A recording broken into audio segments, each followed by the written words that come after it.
First of all, I'm not wearing any pants.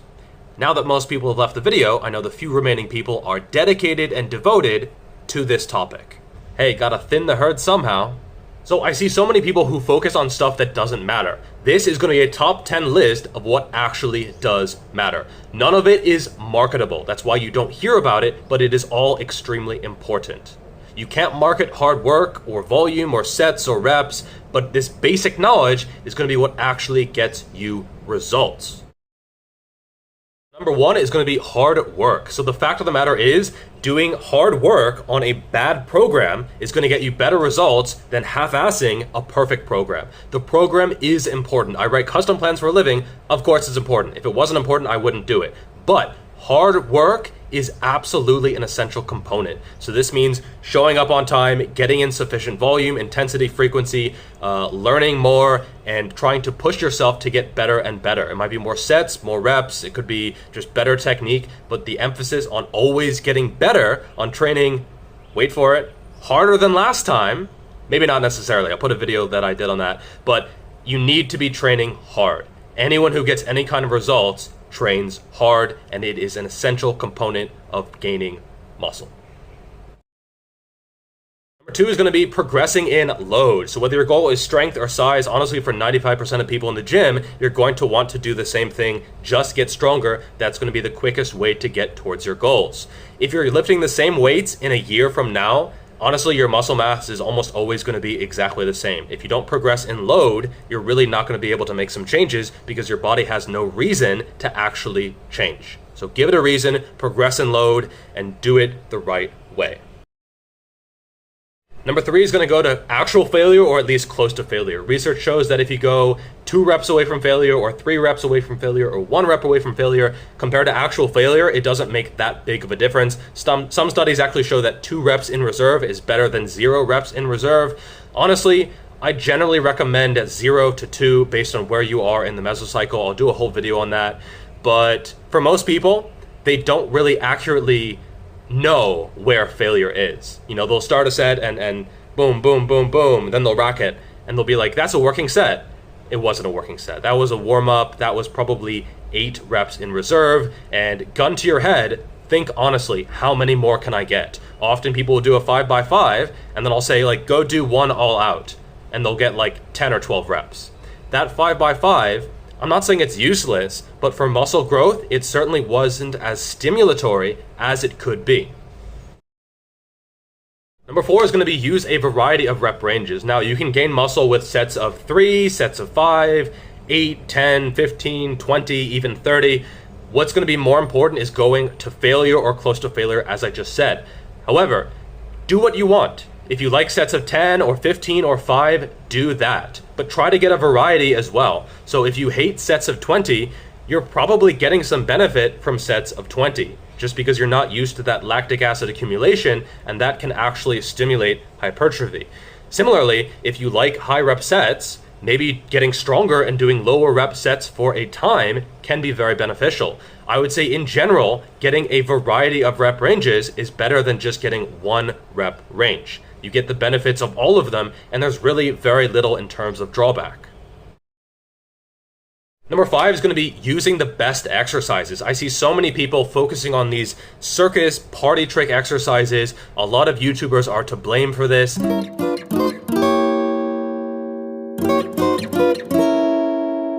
And they just need something new, something novel. You can't market a bench press, or a squat, or a deadlift, or a row, or a chin-up. They are the basics for a reason.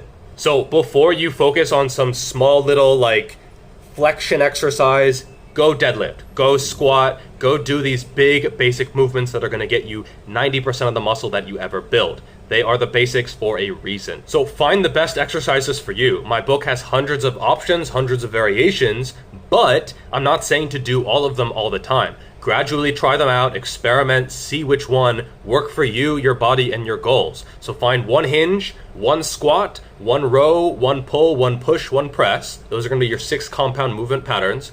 Then try 1 curl, 1 extend, 1 shoulder isolation type of movement. And then also try 1 cardio. So those big 10 movements are going to be what are most important for your gains. So find 2 to 4 movements per movement pattern and just keep cycling them in and out. That is going to be what is most efficient to get muscle growth.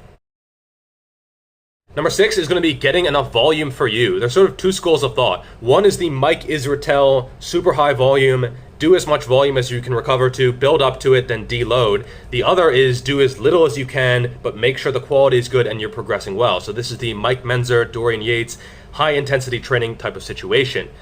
Honestly, it's pretty individual, and this is why I say do enough volume for you. If you can progress in weight and get stronger on a high intensity protocol, great. But if that doesn't work for you, realize you probably need more volume, less sets to failure, and really just focusing on your technique and building up your overall work capacity. It's very individual. There's nothing wrong with the middle ground. The middle ground is completely okay, but find what works for you and make sure you're doing enough volume to grow, but not too much either. Number 7 is going to be get in sufficient frequency. I see a lot of people on bro splits too. There's nothing wrong with that if it's working. But if it's not working, the first thing to implement is more frequency. If you take the same amount of volume and you just do it more frequently, that means that you usually get better results. Not everyone, but I would say the majority of people who switch to a higher frequency program experience better muscle growth.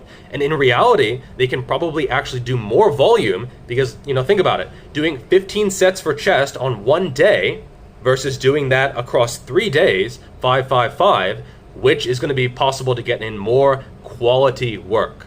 Almost always splitting it up. You're going to get better gains by doing higher frequency.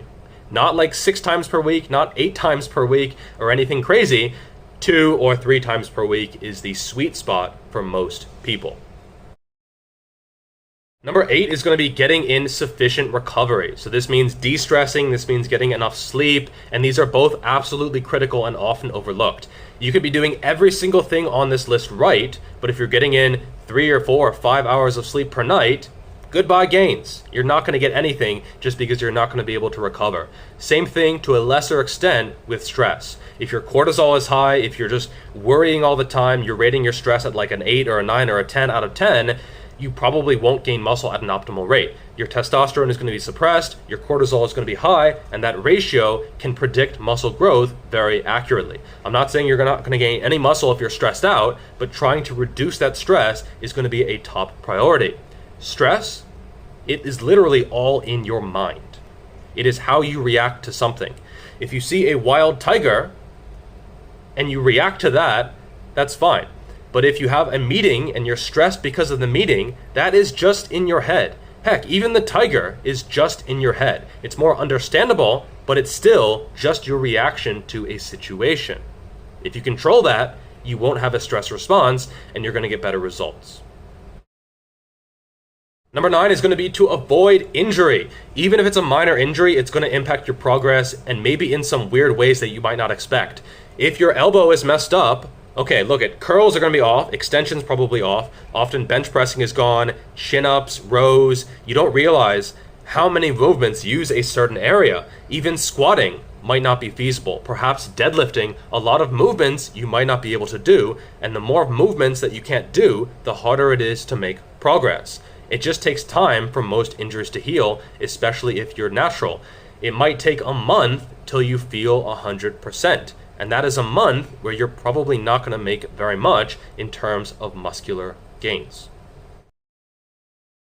Number 10 is going to be eating enough food. So this isn't just protein, this isn't just carbs or fats or protein, it's all of them together, okay? You can't just eat a bunch of protein powder and expect to make progress if you're not eating enough calories. It takes energy to synthesize muscle. It doesn't just like appear out of nowhere if you have enough protein. It takes energy to build all that stuff, to synthesize everything, and without enough protein, fats, and carbs together, you probably won't gain as much muscle as you could.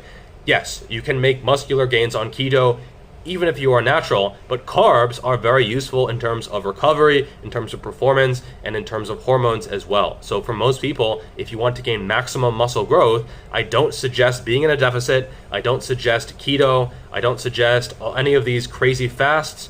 Eat enough regularly and you'll make better progress.